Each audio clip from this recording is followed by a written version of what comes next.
So today we will try to understand what is an offshore bank account and some more discussion on offshore bank unit. So we know that offshore bank is what? Offshore bank is a bank outside the country of the depositor. Okay. So what will be an offshore bank? Simple. Offshore bank is an account opened outside the country of residence of the account holder. Suppose a resident of India is opening an account in Netherlands, bank account in Netherlands, which is a tax haven, we have seen. So that bank account will be called as offshore bank account. Suppose our Indian resident is opening a bank in Mauritius, which is also a tax haven. So that account will become known as offshore bank account. So bank account should be located in such jurisdiction, which is a notified jurisdictional area, that is a tax haven, and it should be opened by a residents of another country. Then that account will be becoming an offshore bank account. See, usually offshore bank accounts are opened in jurisdiction with very low or close to zero tax.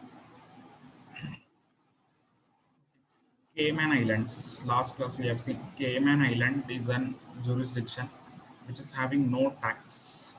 So this is an best example you can say of a tax haven. So if an Indian resident is opening an account in Cayman Islands, a bank in Cayman Islands, it will become an offshore bank account, providing owners certain legal financial advantages. Privacy will be there. There will be no data sharing agreement between these countries and other countries. This is very important. If there is a data sharing agreement, then that cannot become a notified jurisdictional area. Okay, because if Indian government whenever wants any information about their residence account, they can approach that other country's government.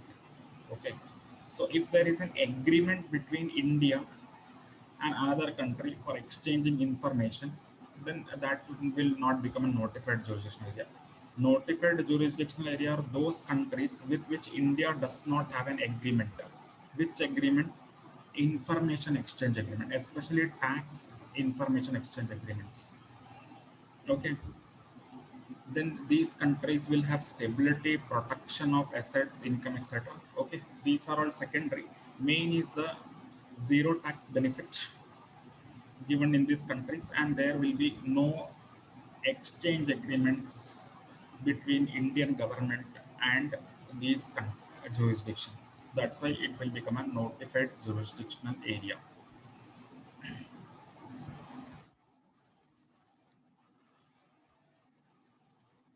Now, what are the benefits of operating in such offshore countries? That is a tax haven or notified jurisdiction area, NJA, you can say. NJ list you can get from the income tax department website, which countries are in the notified jurisdiction area. It means from India point of view, which country India is declared as a notified jurisdictional area. So this circular will be issued by income tax department, government of India from time to time, that which country is in the list and which country they are removing from the list, etc. Okay. So what are the benefits in such countries? Is that first is that there will be no tax. First, very important, no tax benefit. No tax. This is the first benefit. Okay, then there will be secrecy because there is no information exchange agreement between India and such countries. So an accounting and audit is not mandatory in such countries. Okay, then lax banking regulations. There will be no KYC norms, compliance, etc. For example, if you want to open an account in India, then bank will ask you with so much formalities. No, bring this document, that document. These are all form of know your customers. But in such countries, there will be no such regulations, etc. They are very liberal compared to other countries, onshore banks. Okay, for example, if you go to open an account, then bank will give you the list of documents before opening account that you should bring, like PAN card, Aadhaar card, then you should have some witness, etc. All these things. But as far as these offshore banks are concerned, there will be very lax regulations. Then there is no accounting and auditing mandatory, okay, in these countries. Then secrecy will be there. Obviously, we have understood why secrecy, because there is no information exchange agreement between these countries and other countries. Then most important benefit is the no tax benefit. So these are the benefits of operating in such accounts. Then another, you can say, they are politically and financially stable territories. Okay. Then they have a good communication infrastructure, telecommunication infrastructure, which will provide 24 into 7 connection, etc. Okay. Then again, secrecy we have already discussed. Secrecy can be maintained about client's transaction. Then no barrier of language will be there. Offshore bank employees specialize in international finance and speak several languages. Why? Because in these countries, no, only other countries resident will be investing, basically. Okay. Why? Because these provide tax benefit, etc. So Indian people will try to invest in such country. Likewise, other countries, people will also try to invest in such countries only. So the employee should know various languages. Okay, English is the official language in finance, but common, they can speak Spanish, French, German, Russian, Chinese, etc. Okay, these are all other features. But from technical point of view, we should understand two important things. That is, tax haven will have an no tax or very low tax, and they will provide secrecy. These two are the important things. All others are secondary only.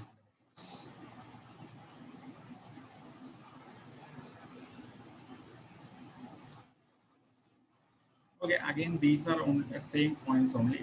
Low or no tax for non-resident, secrecy, flexibility is there, political economic stability, no agreements, very important. There is no exchange information agreements with high tax countries.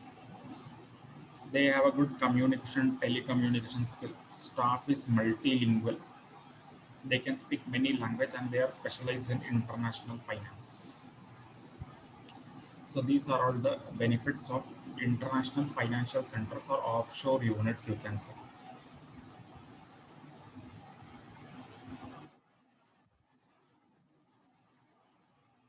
Okay.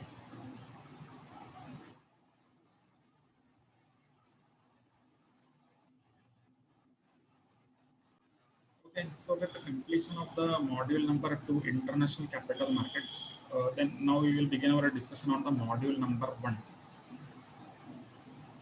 Okay. In that, one important part of the module number one is the balance of payment. Okay. So what is a balance of payment?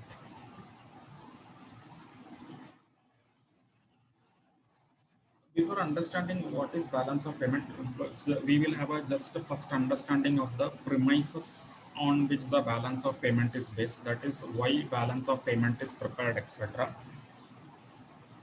So now, as everybody know that a country has to deal with other countries. Okay, we know that a country cannot be self-sufficient in everything. It will have to deal with other countries for some or the other things. Okay, a country has to deal with other countries for various things. They will have to depend on other countries. For example, goods are exported and imported. Okay, uh, uh, any country will not be self-sufficient, no? Some country may be specializing in production of some goods, some countries may be specializing in production of other goods, so they should exchange the goods with each other, no? So every country will have to depend on other country or deal with other country for the goods that are exported or imported. Then nowadays services are also exported and imported. Especially India is a very knowledgeable market. That way foreign countries are coming to India for taking their services. So India exports service also. like medical service. Then financial experts are there in India. They provide consultancy to the outside country people. So that is all export of services. And there will be capital receipts and payment also. Okay. So these three things, a country will have to deal with other country, mainly for export and import of goods and export and import of services. Okay, because we know that any country will not be having everything with itself. They will have to depend on other countries for one or the other things. Either India will export the goods which is it is having surplus, or it will import the goods required which is it is not having. Okay, similarly, India will take expert service from outside when required, and India also gives expert services to outsiders, outside countries, foreign countries, that is known as export of services. Okay, so for these two things, a country has to deal with other countries. So this is known as foreign transactions. Okay, now what is a balance of payment? Let us understand in brief. A balance of payment is here it is given. A balance of payment is what? It is a systematic record of all economic transactions between residents of the reporting country and residents of the foreign countries. Very simple. Whatever foreign transaction is there, no, that will be recorded in the balance of payment. So balance of payment is nothing but a systematic record of what? Economic transactions. Export of goods, import of goods, export of services, import of services. These are economic transactions. Which economic transaction? Between two countries' residents. So, Indian resident providing any service to other country resident, that will be recorded in balance of payment. Okay. Who will prepare the balance of payment? Government will prepare the balance of payment. Okay, so balance of payment will give the foreign reserves position of the country. Okay, foreign reserves. So if there is an export, there will be inflow of foreign currency. If there is an import, there will be outflow of foreign currency. So all this transaction will be properly recorded, systematically recorded, and that record is called as balance of payment. Okay. So it is a double entry system of record of all economic transactions, very important, between residents of one country with the rest of the world. So whatever transaction is taking place between India and other world, other countries, that will be recorded in this statement, which is known as balance of payment. Okay. So country's balance of payment, we are referring the transaction of its citizens and government. So balance of payment is what? It is just a systematic record of transactions, economic transaction between one country with the another rest of the world. Import, export, goods, services, all these things will be covered in this statement, which a systematic record, which is known as balance of payment.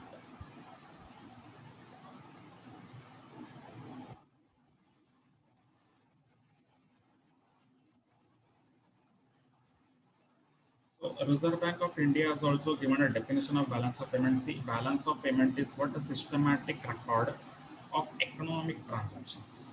So only those transactions which can be in terms of money, measured in terms of money, will be covered in this. Between whom? Resident of country, that is India. So if we are talking from India point of view, between resident of India and the rest of the world.